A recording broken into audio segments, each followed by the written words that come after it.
Adding integers. Well, first of all, what are the integers? Basically, the integers are just whole numbers and their opposites. So I know you work with whole numbers all your life, basically. Here's a whole number side. That's called 5, sometimes positive 5. What's the opposite of positive 5? Well, it would just be negative 5. So there is a whole number and its opposite. Two integers. If I had a negative 3 over there and I'll write down a negative 3, what is the opposite of negative 3? Well, it would be positive 3. Now, there are two ways to write positive 3. You can either put just plain old 3, or you can put a plus. But quite honestly, that plus isn't necessary, so you don't always have to do it. Sometimes it's good because it can help you remember what your answer is, what the sign of your answer when you're looking at a problem. But, hey, let's take a little look at this, too. Here's a number line. You're seeing these. And sometimes when you first learn about a number line, it usually starts with a 0, and then to the right, you got these numbers like 1, 2, 3. And those are your positive integers, right? Now to the left of 0 are your negative integers. So that would be negative 1, negative 2, and negative 3. And the arrows, by the way, on each side there indicate that that line goes on forever. Now basically then, the negative integers are less than 0. Positive integers are greater than 0. So that's all we have right now. Positive, negative, whole numbers, and their opposites. So let's go ahead and learn how to add integers. As we go through these lessons, it's really important for you, when I work a problem, to copy that problem down and work it with me. Because if you do that, the concept, everything will just be more and more clear to you. Concepts just stick better. It's really important to work the problems with me. If you just sit and watch, you're not going to learn that much. A lot of times, too, you just sit and watch, even like watching TV or something. You kind of just tune out, zone out. Can't even remember sometimes what you were looking at or watching on TV. But let's copy down a problem here. Let's put a 5 plus a negative 2. And nothing to it there, right? Now, what does this mean? Think about the positive numbers as money that you have, right? Put a little dot there. I copy this down. A little dot there. I've got $5. Now, the negative numbers, think about these as being money that you owe. So in this problem, I have $5, but I owe somebody $2. So if I pay him the $2, I'm still going to have money left over. So let's put a plus sign. Our answer is going to be positive. We're still going to have money left over. The question is, how much are we going to have left over?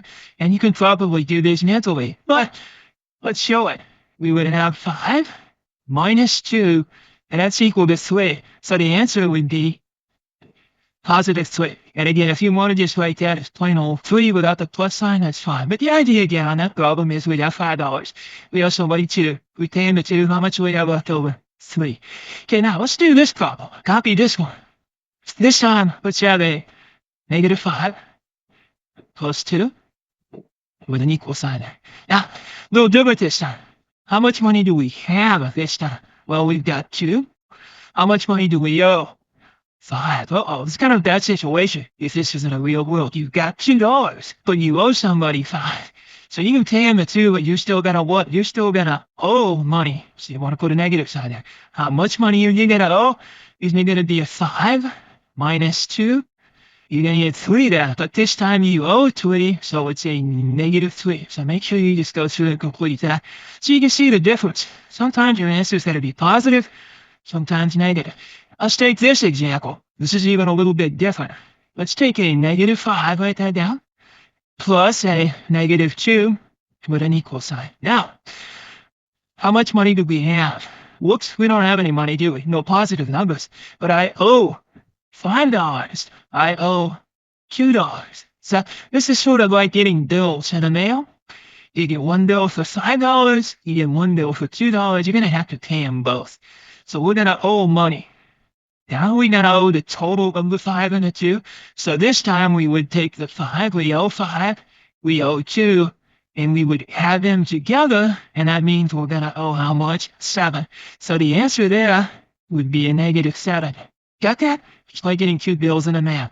So that's all you really have to remember. Just think of money you have, money you owe, determine what your sign is, and then go from there. Now, what about integers?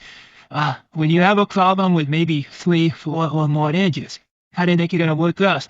Well, let's do a couple of samples. You're going to find out that these are really easy too. So now, get ready. We'll do a couple more, and then I think you are all you need to know to go on and work addition of integer codes. Okay, now copy this problem with me. I want to do one, and then do one that's a little bit more difficult with larger numbers. So let's go through this one. Take our time, and then we'll do one more example, and I think you're ready to go. So let's write down a -5 plus 7 plus a -7 plus a 4. So here we go. We've got 4 integers this time. It's basically the same thing. What I like to do is to collect all the positives and then collect all the negatives, and you've got 2 numbers that you can work with, and we just did some of those. So let's get all the positives. I like to put lines over the positives. There's a 7, that's positive. 4 is positive, right? Let's take the negatives and put a little circle around those, and that way we can spot the negative numbers, and it'll be easy to identify too. I have a -5 and I have a -7. So let's add up the positives. I've got 7, I've got 4, that's a total of 11. Okay? Now, plus -1. That day we owe 5 and we owe 7. So how much do we owe altogether? 5 plus 7, that would be a -12. See how easy these are, really? Now we've got it down to 2 numbers. I've got $11, but I owe somebody 12. I don't have enough to pay him, so I'm going to still owe. Get that negative sign up there, right? And how much am I going to owe? I'm going to owe 12 minus the 11, which is 1. So the answer, -1. So really, all you have to do is to collect your positives, collect your negatives, break it down into 2 numbers, then you're ready to go.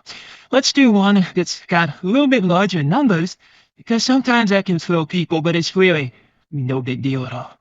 Let's start with a positive 12, write it with me, plus a -15, and plus 13, plus a -20. So we've got 4 integers again. You could do this with 5, 6, 7, same thing. Let's again identify the positives, identify the negatives, and then we can just collect them.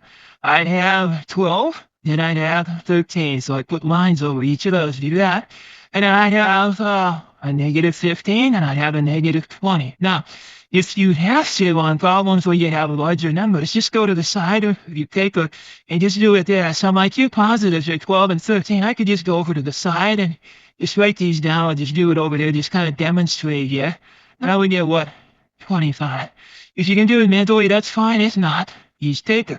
So I'd have a positive 25 here, right? Now, the negative total. Again, I owe 15 and I owe 20. So I might go over to this side and I'll put I owe 15, right? And I owe 20.